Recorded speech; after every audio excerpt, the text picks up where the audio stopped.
See, now we understood about the departmental undertakings. The next form of organization is statutory corporation. Now, let's understand what exactly we mean by statutory corporation. See, they come into existence only when the parliament passes a special act. Okay, so the existence of these statutory corporations will be only when an act is passed by the parliament. Okay, the act would define the power which is being given to these corporations, what would be the functions, why they have come into existence, what duties they are supposed to form, and what would be the rules and regulations they are supposed to follow. Now remember, the rules and regulation keeps on changing as and when the time passes. Okay, example, Air India is an example of a statutory corporation. Similarly, SBI was set up with this SBI Act which was passed in 1955. So, on the same basis, Air India also, we have passed the act in the parliament, and only then these two organizations came into existence. Okay, so as I told you, they are created by the legislator with defined powers and functions, and they are financially independent. Now remember, unlike the departmental undertakings who get annual funds through the budget, these statutory corporations will not get any budget.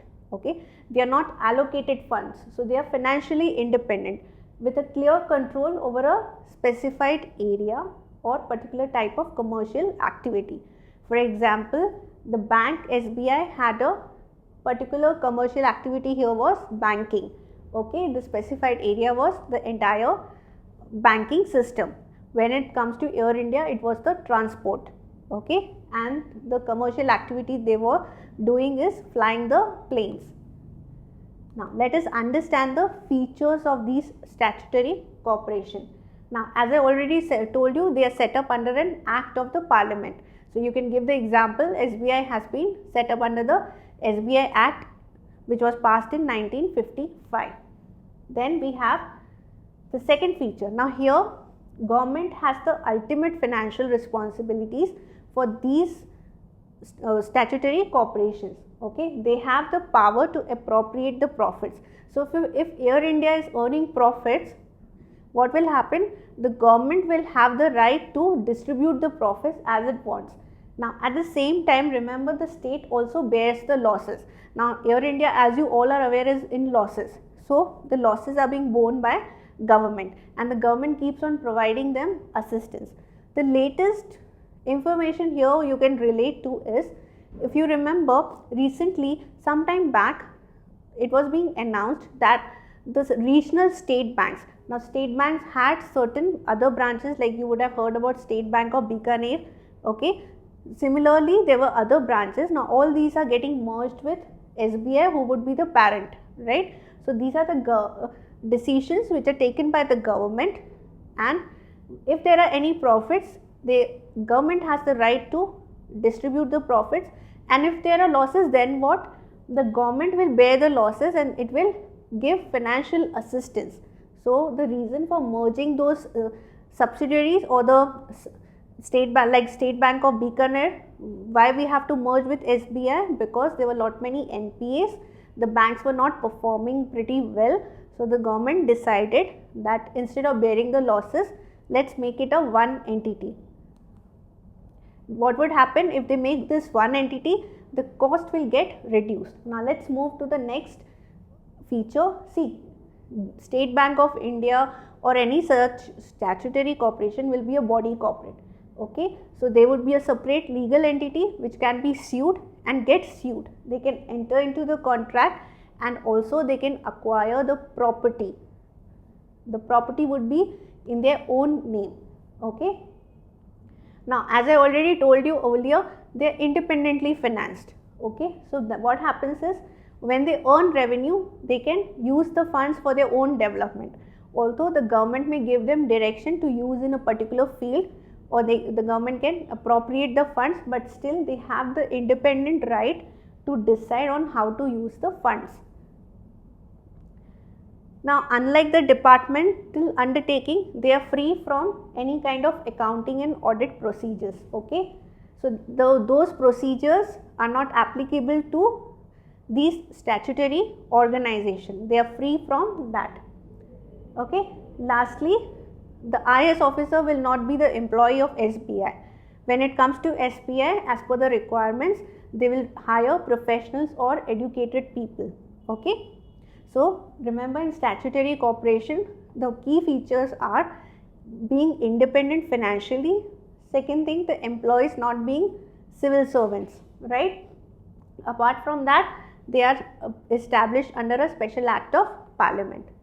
Now, let's do the merits and the demerits. The first merit is independent functioning with flexibility. What happens here is, because they are not under the control of the government and they are not getting budget, they are not getting any allocation from the budget, they are financially independent. So this helps them, giving them the flexibility to work independently.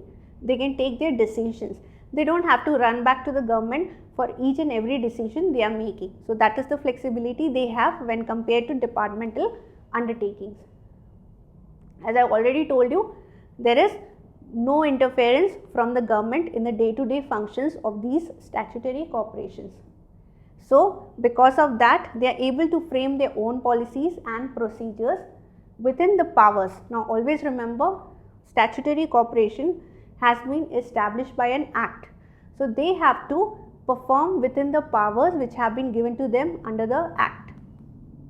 Now remember, they are a valuable instrument for economic development. Can you remember why the SBI was established? See, SBI was established because none of the private players were interested in going and setting up their branches in villages. So to lengthify or to diversify the banking in India and ensure that it reaches every nook and corner of India, the government established SBI. So SBI is a bank which is available even in villages. Okay, it has a branch everywhere in almost every district and also in every village. So the economic development here was, the banking services were made available to each and every person in India. Now let's understand the demerits of statutory corporation. The first is, although it gives flexibility because there is no budgetary allocation and it is a independent body, but still there are rules and regulation. As I gave you the example that they are set up under an act of parliament and they have the powers within those rules and regulations. So hence they have to operate accordingly. The next is, although I say the government has given them that independent holding, right? They have that independent decision making power, but still there is too much of interference by the government. Especially, for example, when Air India is making losses, it is dependent on the government for funds, right? Because of that, the interference of the government increases. So the major decisions, the funding, all this is taken by the government. Now what happens is, this again results in delay in making right business decisions at the right time. So when they are dealing with public, again corruption exists. Now there is widespread corruption in these statutory corporations, and it is a well-known public fact that corruption exists at each and every level when it comes to these statutory corporations. This results in the inefficient management of these particular corporations, and hence they are into losses. Now the freedom although is given to them, but what happens is, the board of directors would have advisors from the government. Now these advisors will keep on questioning the decisions which are made by the board, and this result in the freedom getting curbed. Okay, so they are not able to make those decisions freely as compared to other body corporates. Now lastly, if there is a disagreement between the government advisor or between the corporation and the government itself, the action gets delayed. So the same thing, again the business decisions are not taken on time, and this results in issues and problems.